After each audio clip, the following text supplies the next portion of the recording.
The hallway hummed with the low vibration of muffled voices and distant machinery. The air smelled faintly of paper, ink, and the stale bitterness of coffee that had been sitting on a warmer too long. Sophia clutched the cardboard tray in both hands, her fingers stiff from gripping too hard. The weight of the steaming cups wasn't heavy, but it felt like she was carrying more than coffee. She was carrying expectation, the reminder that she did not belong in the room she was about to enter. The oak doors loomed ahead of her, tall and silent, with brass handles polished so brightly they caught the light like mirrors. Behind them, the senior officers of the squadron gathered for a mission briefing that she was never meant to hear. Her role was simple: deliver the drinks, step back into the shadows, and leave without anyone remembering her face. When she pushed the doors open, the sound of papers shifting and chairs creaking filled the air. The room stretched wide, dominated by a long oak table scarred with years of use. Maps and folders lay scattered across its surface, like battle plans etched in ink instead of fire. The men seated there barely glanced up as she entered. To them, she was invisible. A delivery girl. Another young woman asked to fetch caffeine for those who carried the true burdens of war. She moved quietly, her eyes lowered, the tray balanced with careful precision. Yet the silence of the room seemed to change as soon as she crossed the threshold. Not loudly, not noticeably, just a ripple of awareness, like the faintest shift of wind before a storm. One man, sitting near the far end, looked up from his folder. His face was worn from years of long flights and restless nights, a jaw hardened by routine discipline. His name was John, though she did not know it yet.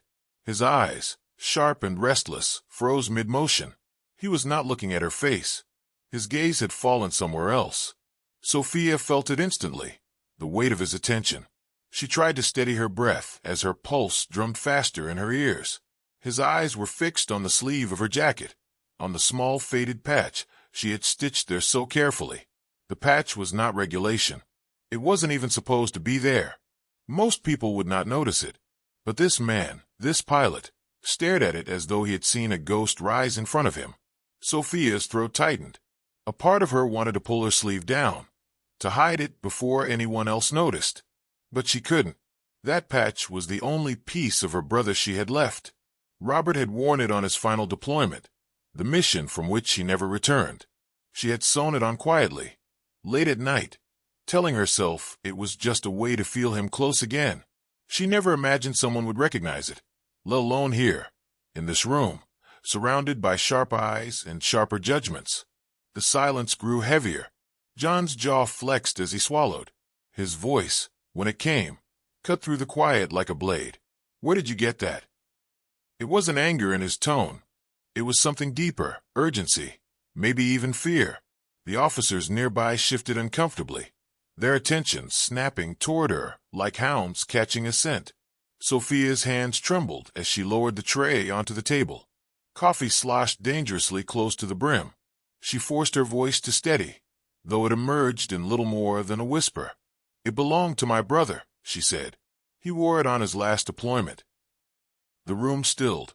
No rustle of paper, no scrape of pen against notepad. The air itself seemed to pause. A murmur rippled along the table, low voices swelling into silence again as the men absorbed her words. John's face shifted, hardness softening, grief returning in his eyes like an old wound reopened. He knew that patch. Every pilot who had flown under its mark knew it. It was more than fabric. It was history. It was blood and fire and sacrifice stitched into a single emblem. Sophia felt exposed, like the air had been pulled from her lungs. Her brother had been listed only as missing in action, his name buried beneath vague reports and silence. That patch was her rebellion against forgetting, her refusal to let his memory fade. But here now, in this room, she realized it was something more. John inhaled slowly, his eyes never leaving hers. Behind them was a storm she could not yet name, recognition, sorrow, and a weight heavier than duty alone. The other officers exchanged glances, their curiosity sharpening into something deeper. For years, Robert's final mission had been left unspoken, tucked into the shadows of classified silence.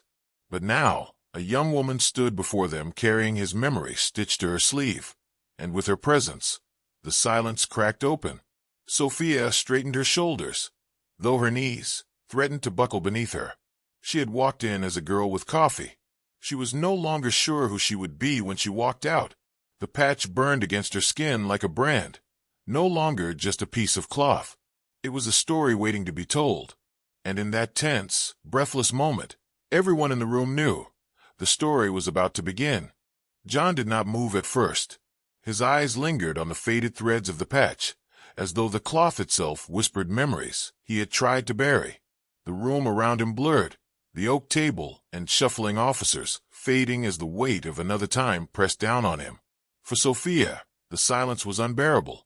Every second stretched thin, like glass about to shatter. She wanted to speak, to explain, to defend why she had brought that piece of forbidden fabric into this room. But her voice stayed trapped in her throat. It wasn't shame that silenced her. It was fear. Fear of what would happen if the truth behind that patch was finally spoken aloud. John leaned back slowly, his chair creaking as though it carried not just his body, but the burden of years. His eyes closed for a breath, then opened again with a dull gleam of recognition. He knew Robert. That much was clear. Sophia's heart lurched. Robert had always been more than a brother. He had been her protector, her compass, the one steady presence in a world that often felt uncertain. She remembered the way he used to laugh when the power went out during storms, lighting candles and telling her that the dark was never as frightening when you faced it together.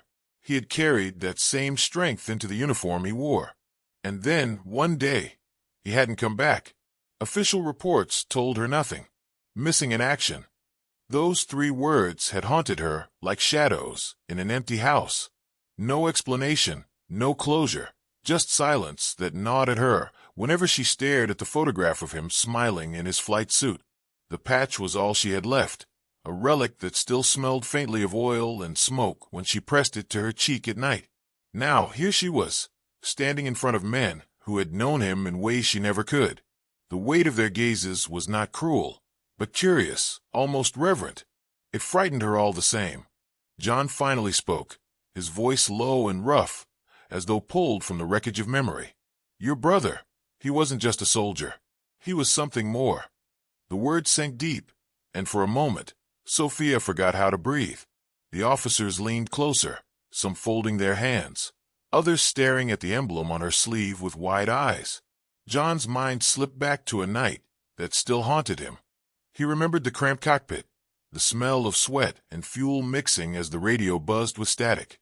He remembered Robert's voice cutting through the chaos, steady, calm, the kind of voice men clung to when the sky itself seemed to be falling. Sophia saw the flicker of memory in John's eyes. She didn't know the details, but she recognized the way grief wrapped itself around his expression. He had been there. What happened? She whispered, her voice barely carrying across the table. John's jaw tightened. His hand gripped the folder in front of him, so hard the edges crumpled. For years, the truth had stayed locked inside him, buried under layers of duty and silence. To speak of it was to reopen wounds. Yet looking at Sophia, at the quiet desperation in her eyes, he knew he could not stay silent forever. Before he could continue, one of the older officers cleared his throat. That patch, the man said slowly, belongs to a squadron most people never knew existed. His voice carried authority, but beneath it was respect. The room leaned into his words. Only a handful of men carried that mark. They weren't just flyers. They were the ones called when the mission had no chance, when someone had to walk into the storm, knowing they might not come back. Sophia's knees wavered. She gripped the edge of the tray she had set down moments before, steadying herself. Robert had never told her about that. To her, he had been just her brother, someone who teased her about her cooking and reminded her to lock the door at night. But here, in this room, he was something else entirely, a ghost whispered of in circles she was never meant to enter. John looked at her again, his eyes heavy with unspoken truth. He saved us, he said simply. Again and again. The murmur swelled once more, filling the air with fragments of half-remembered missions, of nights when Robert's name had been spoken like a prayer over the radio. Each recollection made Sophia's chest tighten, her grief twisting into something new, a strange mixture of pain and pride. She realized now why she had felt compelled to stitch the patch to her sleeve. It wasn't just about remembering him. It was about refusing to let his story die in the silence of classified files. She had walked into this room thinking she was clinging to a ghost. But now, she saw it differently. Robert was alive in these men, in their memories, in the way their voices softened when they spoke of him. Her eyes stung, though she held back the tears. The room felt heavier than before, the air thicker with the weight of untold stories. John exhaled, a sound both weary and resolute. "There's more you should know," he said, his voice steady despite the crack that threatened to break it. Sophia's hands curled into fists at her sides, her heart pounding so loudly she was sure everyone could hear it. This was it, the moment she had waited for without realizing it. The silence that had haunted her life was about to be broken, and with it, the past would no longer belong only to memory. It would belong to truth. The hum of the overhead lights seemed louder than usual, a faint buzz that pressed against Sophia's ears as she waited for John to continue. Her heart raced with the same rhythm it had when she was a child waiting outside the principal's office, caught between fear and hope. The difference was at this time, the stakes were far higher. John leaned forward, resting his elbows on the table, his hands clasped together tightly, knuckles pale against the dark wood. For a long moment, he said nothing, as if searching for words in the wreckage of memory. His gaze flicked to the patch again, then back to Sophia. "When your brother was listed missing," he began slowly, "that wasn't the whole truth. We were with him that night. I was there." The room seemed to draw in a collective breath. Paper stilled. Pens stopped moving. Every officer turned, their attention locked on the pilot's words. Sophia felt her chest tighten, her palms damp as she waited. John's voice dropped lower, steady but heavy, like a man walking across ice that might crack beneath him. It was supposed to be a routine escort. Nothing unusual. We'd flown missions like it before, though deep down, we all knew nothing about that territory was routine. The enemy was waiting for us, more organized than command had predicted. We flew into an ambush. The silence in the room was absolute, broken only by the creak of his chair as he shifted slightly. His eyes weren't really seeing the men in front of him anymore. They were looking backward, through smoke and fire. They came at us from all sides. The sky lit up like a storm of steel. Missiles, flak, tracer fire cutting the dark apart. Radio screamed with warnings, calls for help, and then static when voices cut off mid-sentence. He paused, inhaling sharply, as though he could still hear those broken transmissions in his head. Sophia's throat ached. She wanted to speak her brother's name, to urge John to continue, but her voice stayed locked in her chest. "Your brother," John said, "was flying point that night. He should have broken off, should have saved himself. But he didn't. He saw what was happening before the rest of us did. He ordered us to pull back, while he pushed forward. He drew the fire onto himself." Gasps rippled across the table. Some of the men looked down, their faces grim. Others stared openly at Sophia, as though seeing her for the first time. John's jaw tightened, his hands unclasped, one fist pressing against the table as though to steady the storm inside him. I watched it. I saw his plane take hit after hit, the wings breaking apart, smoke trailing like a black banner across the sky. The comms crackled, his voice cutting through the chaos, calm, steady, giving us instructions even as his craft burned. He told us where to go, how to survive. He never once called for help. Sophia's lips parted, her breath shallow, her vision blurred with the sting of unshed tears. She could almost hear Robert's voice herself, the same calm tone he used when teaching her to ride a bicycle or helping her with math homework. He had always put others first. Always. John's voice faltered, but he forced it steady. I thought he was gone. The last thing I saw was his plane plunging into the clouds, fire consuming it. Then the explosion lit the horizon. After that, nothing. We got out because of him. Every man in my squadron that night lived because he chose to stay. The room was silent, the kind of silence that felt holy.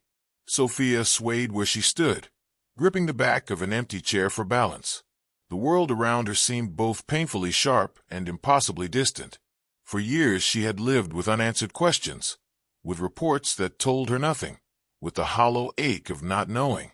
Now, in a few sentences, her brother's final moments unfolded before her. It was not the ending she had wanted, but it was the truth she had needed. Tears spilled down her cheeks, hot and relentless. She did not wipe them away. They were not shameful. They were sacred. John bowed his head slightly, his voice breaking as he added, "I'm alive because of him. We all are. And I've carried that with me every day since." The officers shifted, some pushing back their chairs, others rising to their feet. One by one, they stood in silence, their respect filling the air with something heavier than applause could ever hold. It was not ceremony. It was not protocol. It was the quiet acknowledgement of sacrifice.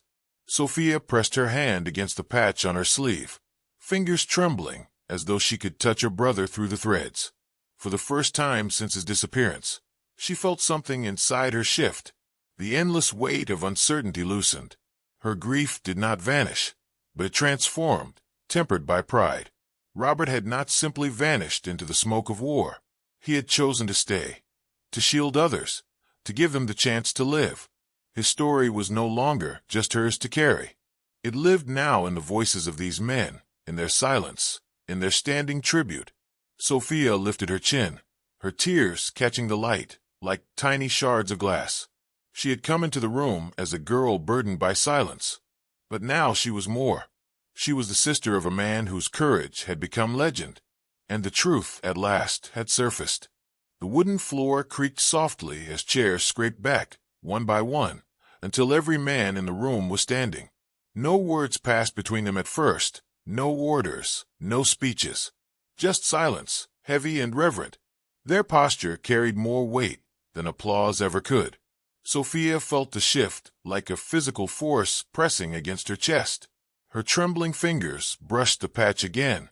The threads were rough beneath her skin, but in that texture, she felt her brother's presence. He was here, woven into the fabric, anchored in memory, alive in the men who now stood in his honor. John remained seated for a long moment before rising slowly to his feet. His eyes found Sophia's, steady yet filled with the sorrow of a man who had carried too much for too long. When he spoke, his voice was low, but the quiet made it carry. "Your brother was more than a pilot," he said. "He was a shield.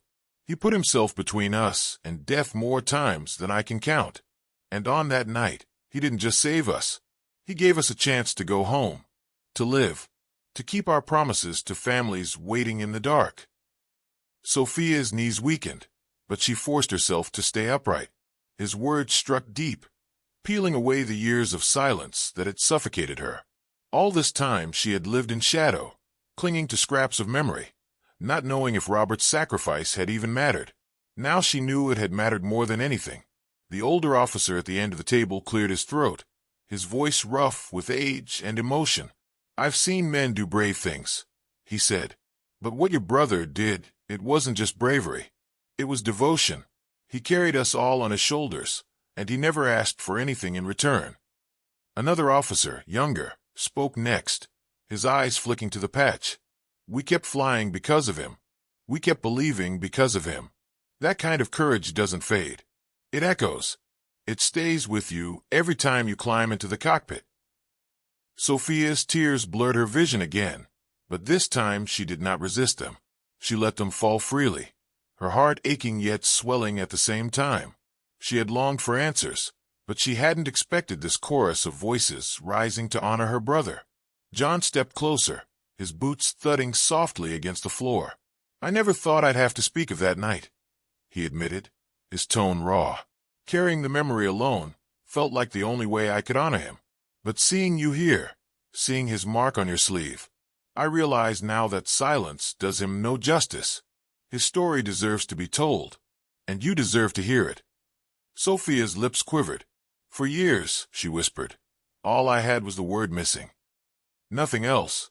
No truth. No closure. Just emptiness. But now," she touched the patch, her voice catching, "now I know he chose. He wasn't just taken by the war. He gave himself for others, and that makes me proud." A stillness swept over the room again, but this time it was gentler, less heavy. The grief remained, but it was softened by the presence of pride and remembrance. One of the officers moved toward the wall, pulling open a cabinet. From within, he retrieved a box, worn and scarred by time.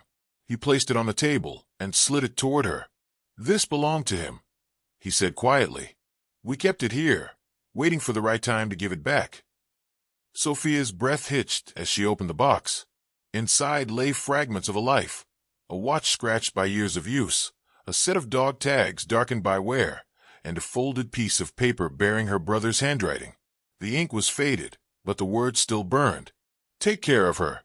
Her vision blurred completely now. The tears fell, hot and fast, her hand trembling as she pressed the note to her chest. He had thought of her, even at the end. John's voice softened, the sharp edges of command fading into something tender. "We can never repay him," he said, "but we live because of him. Every mission I've flown since that night, I've carried his memory with me. He is not forgotten. He never will be." The officers murmured their agreement. Heads bowed, hands pressed briefly to hearts in quiet salute. It was not ritual. It was instinct. Sophia stood in the center of it all, feeling the shift inside her heart. The hollow space grief had carved into her soul did not vanish, but it filled with something new: pride, belonging, the certainty that Robert's sacrifice had not been lost in the void. For the first time, she felt lighter, not because the pain had gone, but because the burden of silence had been lifted. She wiped her tears, her voice steady as she whispered, "Thank you, for remembering him, for honoring him." John gave a single nod. "Courage doesn't die," he said.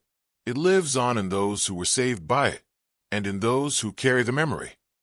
The officers returned to their seats slowly, the gravity of the moment lingering in the air. But something had changed. The room no longer felt like a place of cold strategy. It felt sacred, alive with echoes of a man who had refused to let fear rule him.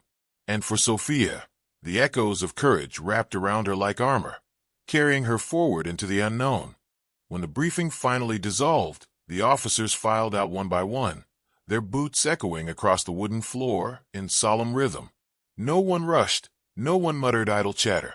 Each step felt deliberate, a quiet acknowledgement that something sacred had just taken place in that room. Sophia remained behind, her hand still pressed against the small box that now sat before her.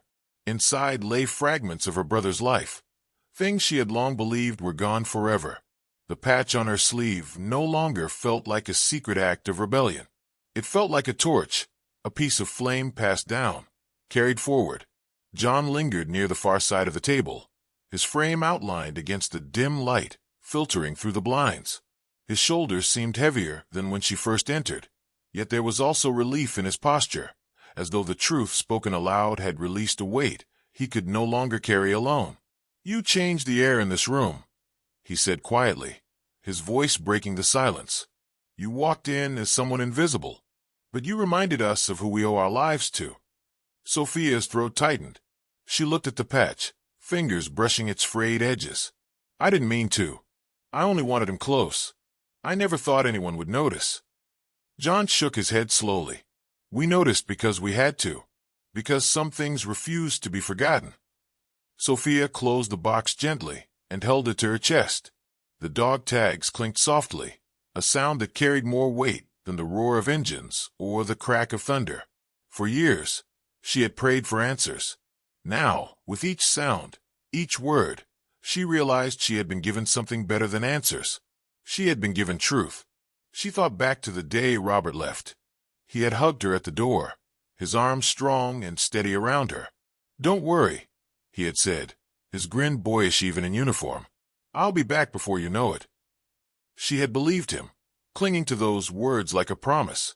But promises sometimes break under the strain of war. Now she understood. He hadn't broken his promise. He had fulfilled it in another way. He hadn't come home in body, but he had come home in spirit, carried by the lives he had saved, by the echoes of courage that still filled this room. Sophia rose slowly, tucking the box under her arm. Her knees no longer wavered. Her steps no longer felt small.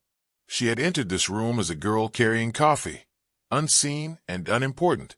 She was leaving it as the sister of a hero, her silence replaced with pride. At the doorway, she paused. The oak door stood tall before her, the brass handles gleaming in the dim light. She turned back once more. John's eyes met hers, and though neither spoke, the understanding between them was unshakable. Her brother's story was no longer locked away in shadows. It had been spoken, and spoken stories live. Outside, the hallway was quiet. The world moved as it always had, soldiers passing, typewriters clicking, phones ringing faintly in distant rooms. Yet for Sophia, everything felt changed. The weight in her chest had eased, replaced with something she hadn't felt in years, belonging. She pressed her palm over the patch, holding it firmly. The cloth was rough, worn, and imperfect, but in it lived her brother's spirit. In it lived his choices, his devotion, his courage. As she walked down the corridor, she thought of the future. She thought of how she would tell this story, not only to herself, but to others who needed to hear it.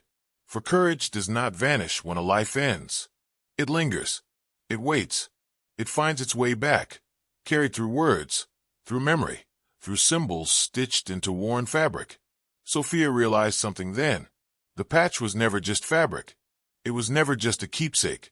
It was a story, and stories, when spoken, can change the weight of a room. They can change the hearts of those who hear them. She reached the exit, sunlight spilling in through the glass panes.